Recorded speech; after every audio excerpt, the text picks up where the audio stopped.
Hello students, उम्मीद है आप सब लोग खैरियत से होंगे। Today we will find the relation between linear quantities and angular quantities. तो सबसे पहले हम लीनियर क्वांटिटीज़ और एंगुलर क्वांटिटीज़ को रिकॉल कर लेते हैं कि उनका रिलेशन, ताकि हमें फाइंड करने में आसानी रहे। तो सबसे पहले हमने लीनियर डिस्प्लेसमेंट के बारे में पढ़ा था और उसको रिप्रेजेंट किया था एस से, और फिर एंगुलर डिस्प्लेसमेंट के बारे में पढ़ा और उसको रिप्रेजेंट किया थीटा से। इसी तरह लीनियर वेलोसिटी को हमने रिप्रेजेंट किया v से, जिसको हमने कह दिया कि rate of change of linear displacement is called velocity, linear velocity, और उसका फार्मूला लिखा delta s divided by delta t। Same इसी तरह एंगुलर वेलोसिटी को ओमेगा से रिप्रेजेंट किया और फार्मूला पढ़ा delta theta divided by delta t। फिर हमने प्रीवियस चैप्टर में लीनियर एक्सेलरेशन भी पढ़ा कि change in linear velocity is called linear acceleration, और उसको a से रिप्रेजेंट किया और इसका फार्मूला हमने पढ़ा a is equal to delta v divided by delta t। और एंगुलर एक्सेलरेशन को अल्फा से रिप्रेजेंट किया और उसका फार्मूला पढ़ा alpha is equal to delta omega divided by delta t। ये तो हमने लीनियर क्वांटिटीज़ और एंगुलर क्वांटिटीज़ अलग अलग लिख ली। अब इनके रिलेशन को देख लेते हैं कि इनका आपस में क्या रिलेशन है। तो स्टूडेंट्स, हमने एंगुलर डिस्प्लेसमेंट के टॉपिक में एक इक्वेशन लिखी थी s is equal to r theta, और हमें पता है कि s यहाँ पर क्या है, लीनियर डिस्प्लेसमेंट, और थीटा है एंगुलर डिस्प्लेसमेंट। तो ये तो हो गया लीनियर डिस्प्लेसमेंट और एंगुलर डिस्प्लेसमेंट का रिलेशन। अब हमने लीनियर वेलोसिटी और एंगुलर वेलोसिटी का रिलेशन फाइंड आउट करना है, मतलब कि दोनों क्वांटिटीज़ किसी एक इक्वेशन में आ जाएं। लीनियर वेलोसिटी को हम v से रिप्रेजेंट करते हैं, जबकि एंगुलर वेलोसिटी को ओमेगा से रिप्रेजेंट करते हैं। तो हमने v और ओमेगा यानी एंगुलर वेलोसिटी और लीनियर वेलोसिटी एक इक्वेशन में लाने हैं।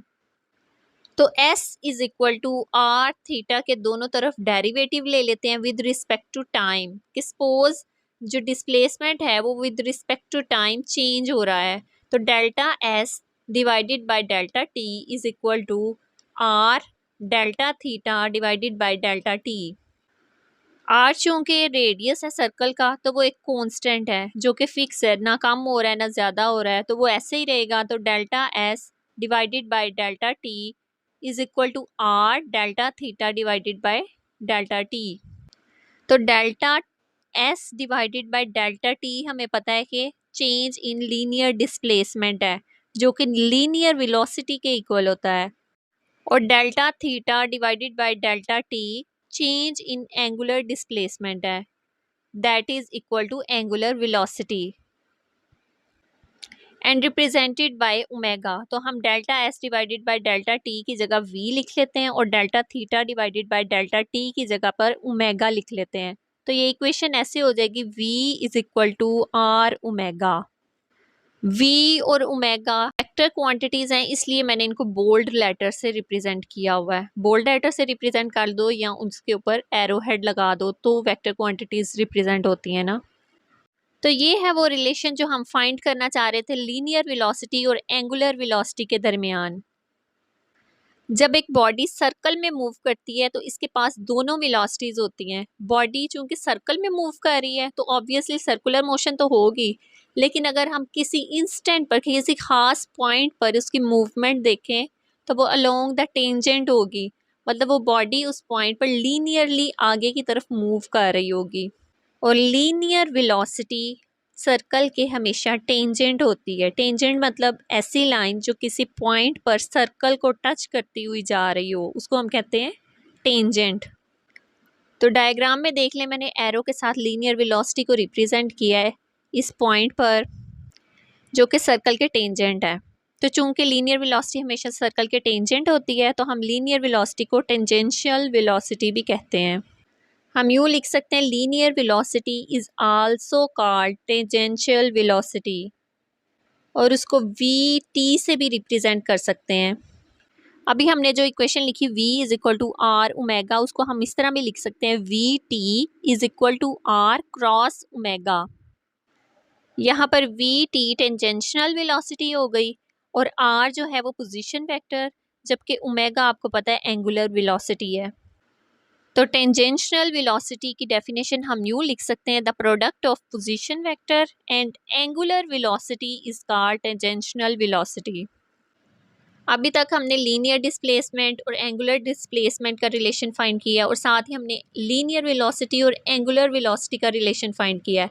अब हम एंगुलर एक्सेलरेशन और लीनियर एक्सेलरेशन का रिलेशन फाइंड कर लेते हैं। तो इसके लिए हम वेलोसिटीज़ के रिलेशन को यूज़ करेंगे, v is equal to r omega को।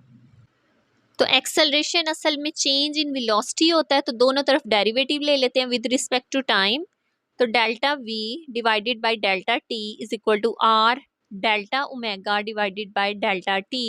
और हमने पढ़ा था delta v divided by delta t बराबर होता है लीनियर एक्सेलरेशन के, और a से रिप्रेजेंट करते हैं ना। और delta omega divided by delta t बराबर होता है अल्फा के, यानी एंगुलर एक्सेलरेशन के। तो इन दोनों को इस इक्वेशन में पुट कर लेते हैं, तो ये इक्वेशन हो जाएगी a is equal to r alpha. तो यहाँ पर भी हम इस इक्वेशन को यूं लिख सकते हैं, a t is equal to r cross alpha. तो यहाँ भी ए टी जो है टेंजेंशियल एक्सेलरेशन है, और इसकी डेफिनेशन यूं होगी, the product of position vector and angular acceleration is called tangential acceleration.